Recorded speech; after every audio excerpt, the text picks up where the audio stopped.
Television programs such as documentaries, news clips, and educational shows provide authentic, real world learning materials that support subject lessons. Characteristics: time bound and easily accessible, presents real events in visuals, stimulates critical thinking and discussion. Usage principles: do's. Choose educational, accurate, and relevant programs. Connect topics to the curriculum and learning goals. Ask reflection questions afterwards. Don'ts: don't show biased and inappropriate programs. Don't play long, unedited segments. Don't forget to relate the show to the lesson. Most essential guidelines: use only factual and credible television content. Integrate short, purposeful clips to maintain attention. Facilitate class discussion to connect media to real-life learning.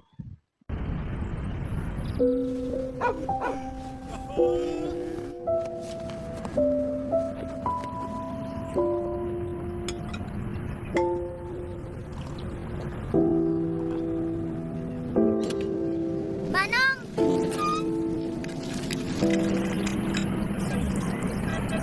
Ay, iho, ba't ganyan botones mo? Hinahayaan ka lang ba ng mama mong pumasok ng ganyan? Asan yung nanay mo?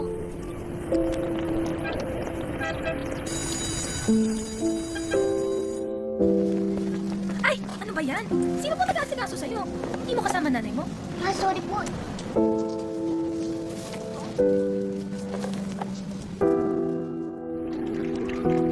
O tingnan mo, mag-isa na naman. Kawawa naman. Wala ka bang nanay? Lapu-lapu!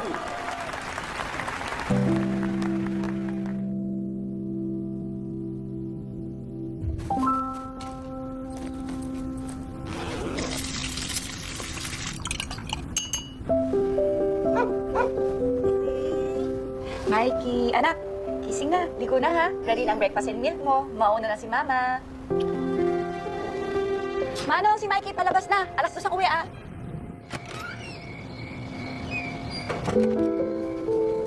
Nak, bukas baka hindi kita mahatid. Okay lang, ma. Ako pa. O nak, practice nga para perfect. Ako, sila Lapu-Lapu. Hello? O, sige. Mikey, anak. May emergency shift sa hospital.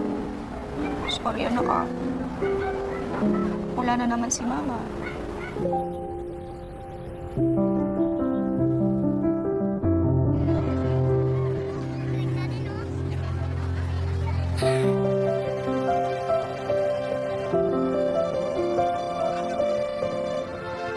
Ma, sa mata nila, nagkulang ka. Pero sa mata ko, panalo-panalo ka.